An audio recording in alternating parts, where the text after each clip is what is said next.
RNA world.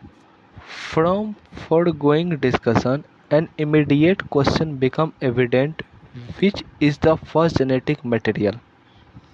It shall be discussed in detail in the chapter on chemical evolution, but briefly, we shall highlight some of the factors and points.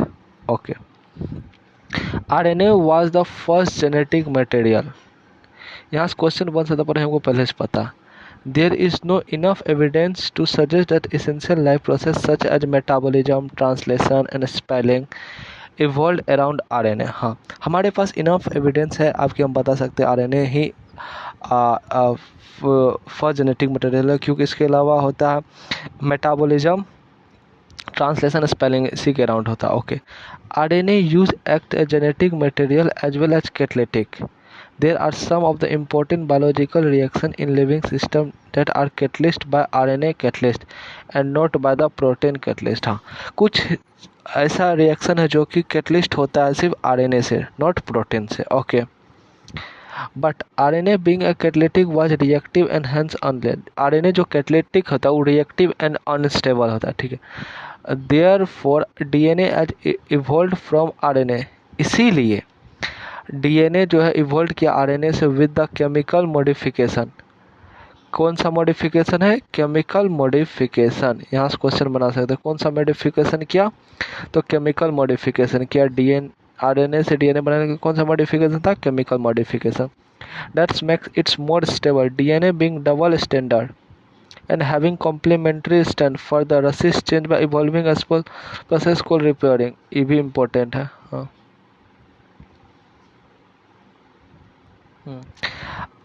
DNA being double standard, DNA जो double standard है and having complementary strength जो कि complementary strength है, further resist change by evolve process of repairing.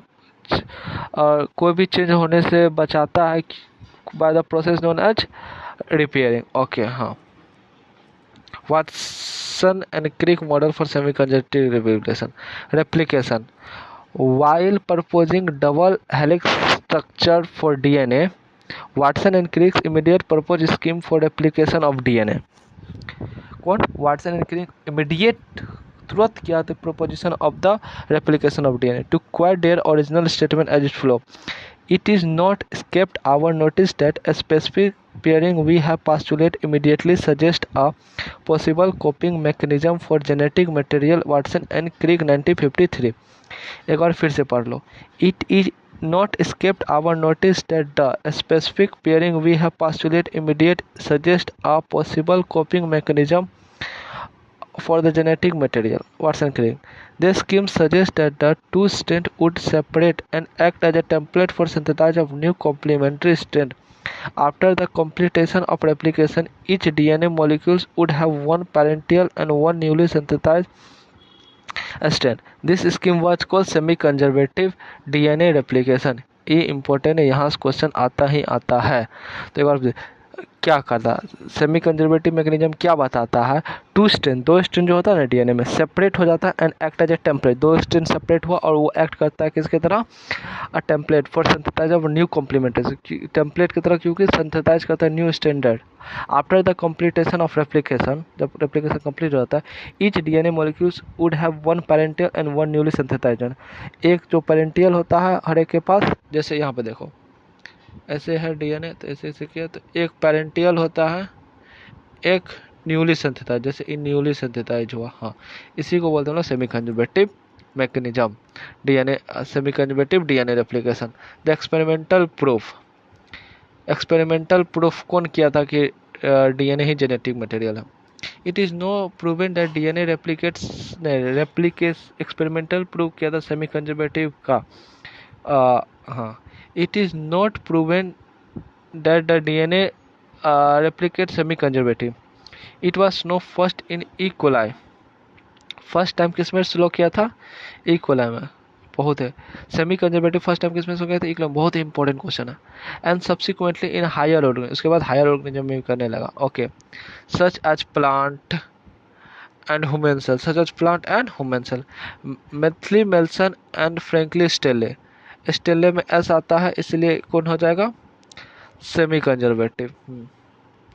Matthew Meselson and Stanley Franklin Stanley perform the following experiment कब 1958 में। Okay, ये पहले क्या किया था?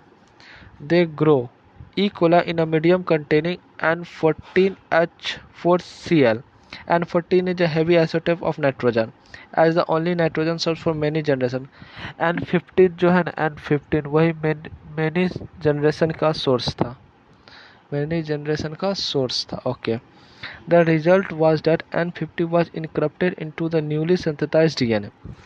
रिजल्ट क्या हुआ इसका? जो N50 है ना, वो इनक्रप्टेड हो गया न्यूली सिंथेटाइज्ड डीएनए में, as well as other nitrogen containing compound. This heavy DNA molecules would be distinguished from the normal DNA by centrifugation in calcium chloride. Heavy DNA by normal DNA से separate कैसे हुआ? Calcium chloride से। Okay, centrifugation by calcium chloride. Density gradient किससे हुआ था? Density gradient से। भारी वाला अंदर रह जाएगा, हल्का वाला ऊपर चल जाएगा। ये बात याद रखना, जो N50 जो था ना, is not a radio active isotope, जो कि रेडियो एक्टिव आइसोटोप नहीं था। N15 रेडियो आइसोटोप नहीं था। बहुत बहुत important question. And it can be separate from N50 only based on this. सिर्फ इसको सेपरेट कर सकते हैं हम लोग किस पे? डेंसिटी ग्रेडियंट पे ही हम लोग इसको सेपरेट कर सकते हैं। और सेकेंड क्या था?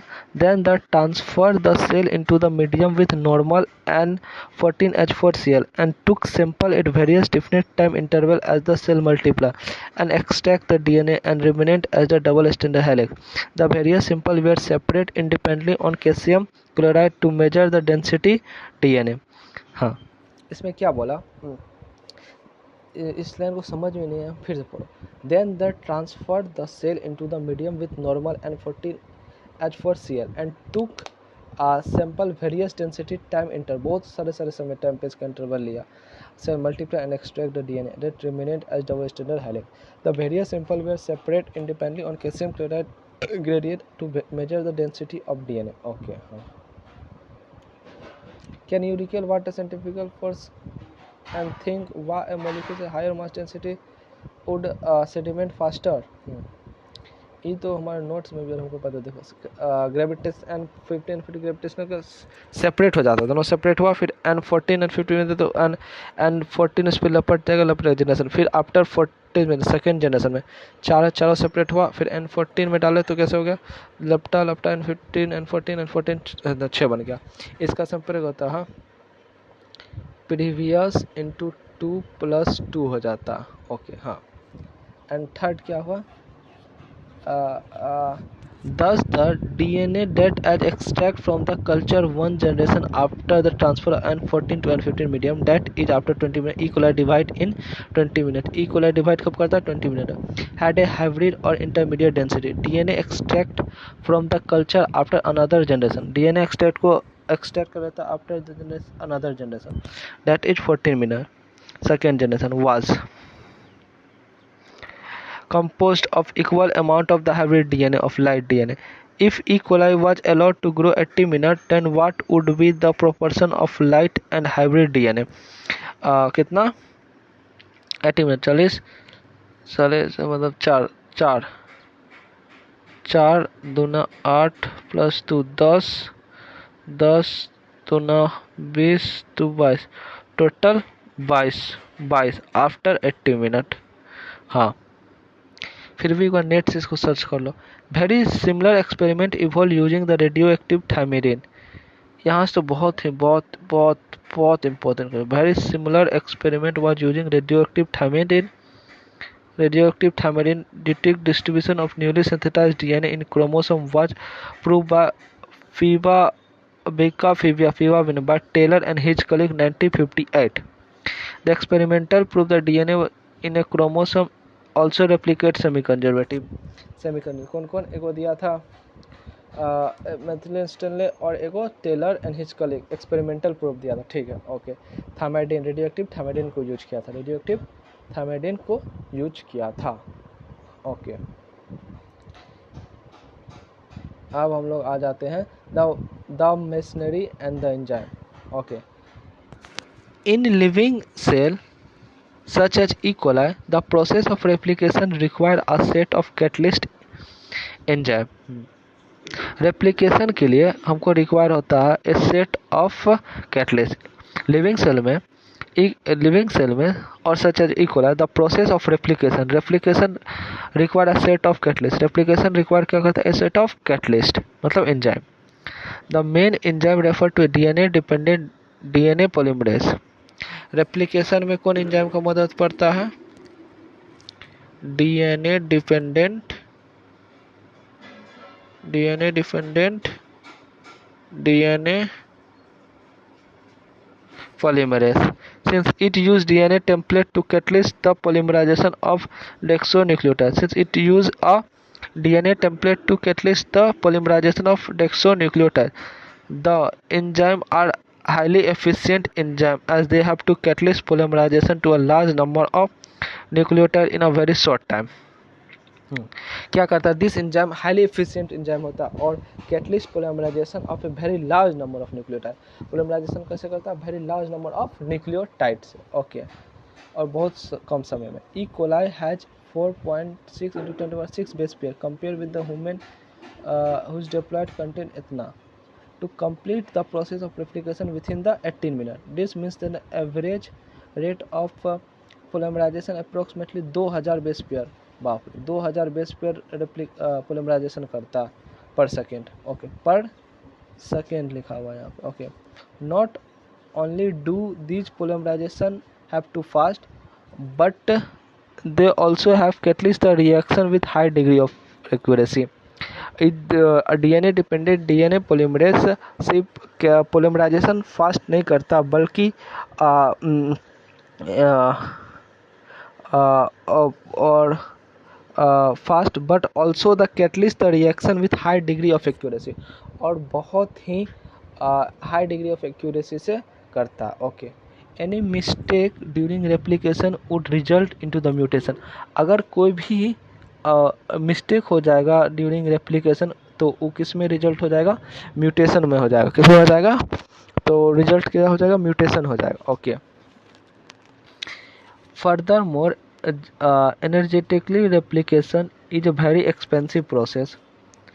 फर्दर मोर आगे, energetically replication is very expensive process. Energetic replication जो होता है ना वो बहुत ही एक्सपेंसिव प्रोसेस होता है। Deoxyribonucleoside deoxyribonucleoside triphosphate serve as a dual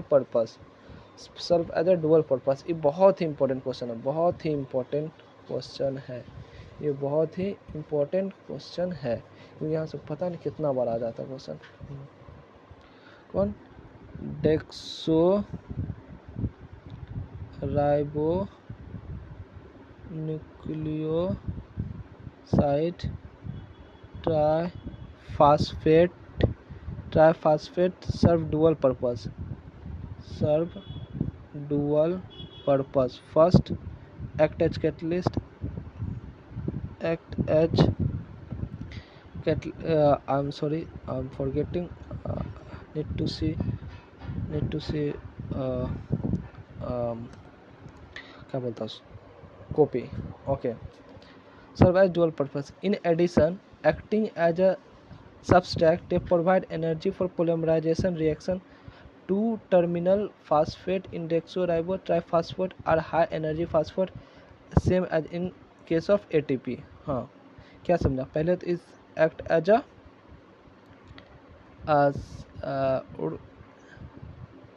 acting में पहले सबस्ट्रैक्ट की तरह काम करता है और दूसरा they provide energy for polymerisation.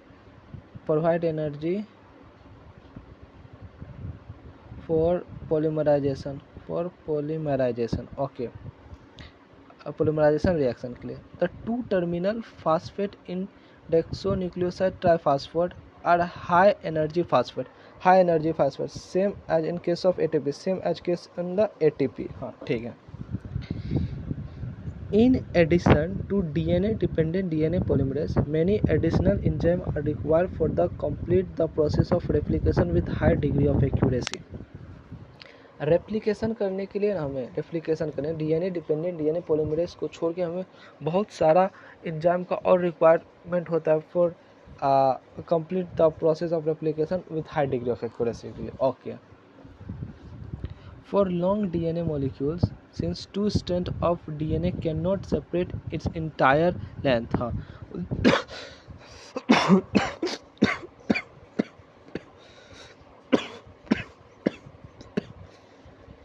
To strand जो होता है वो कम्प्लीटली सेपरेट नहीं करता है due to the very high energy requirement. ठीक है, DNA can not be separate in its entire length. ठीक है, क्यों? Due to the very high energy requirement. The replication occur with in a small opening of DNA helix.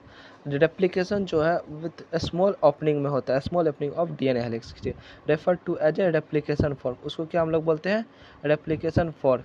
Polymerisation जहाँ होता है DNA में उसको हम लोग क्या बोलते हैं? Replication for. क्या बोलते हैं? Replication for. DNA dependent DNA polymerase catalyze the polymerization only in one direction, that is 5 prime to 3 prime। Polymerisation जब भी लिखा होगा सब तो हमेशा एक ही डायरेक्शन में होता है, ऑलवेज एक ही डायरेक्शन, that is 5 prime to 3 prime, किसी भी कोई भी केस हो सब में। Okay, this create some additional complexity at the replication for this create some additional complexion at the replication. ये क्या करता है? Additional complication for the replication for constantly one strand the template with polarity 3 prime to 5 prime, the replication is continuous, while on the other the template with the polarity 5 prime to is discontinuous. The discontinuous synthesized fragment were later joined by the DNA helix। important question है ये, क्या है? important। the discontinuous fragment were separated by DNA helix। इससे DNA helix से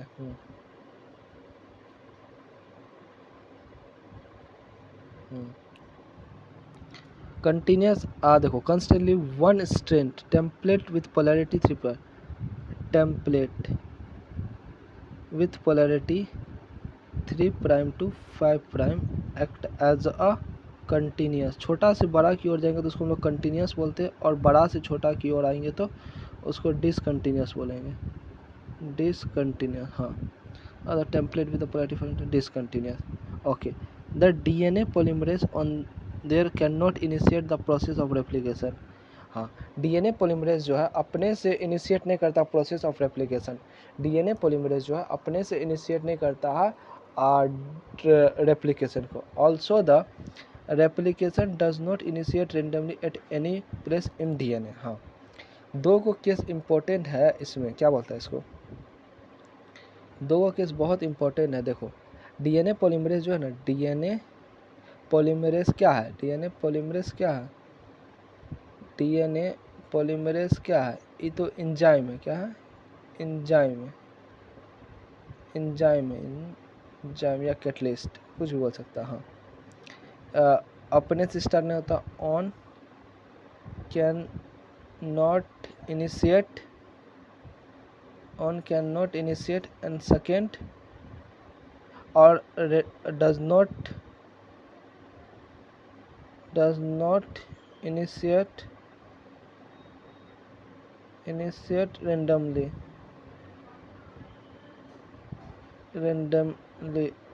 at any place, does not initiate randomly at any place in DNA। हाँ, DNA polymerase का दो खासियत है। क्या? ये अपने से स्टार्ट नहीं होता और does not initiate randomly at any place in the DNA, और अब कहीं भी स्टार्ट नहीं हो जाता अपने से। Okay, there in a definite region in E coli DNA where the replication originate. Definite region में रेप्लिकेशन इनिशिएट होता है, जैसे ई कोलाई में भी देख लो। Such region is term as origin of replication. Such of origin of replication, उस region को हम लोग क्या बोलते हैं? ओरिजिन ऑफ रेप्लिकेशन बोलते हैं। Okay, because of the requirement of the origin of replication that a piece of DNA, if need to be propagated during recombinant DNA procedure, require a vector, the vector provide origin of replication। यहाँ पे क्या बोला? Seat अच्छा सोचो।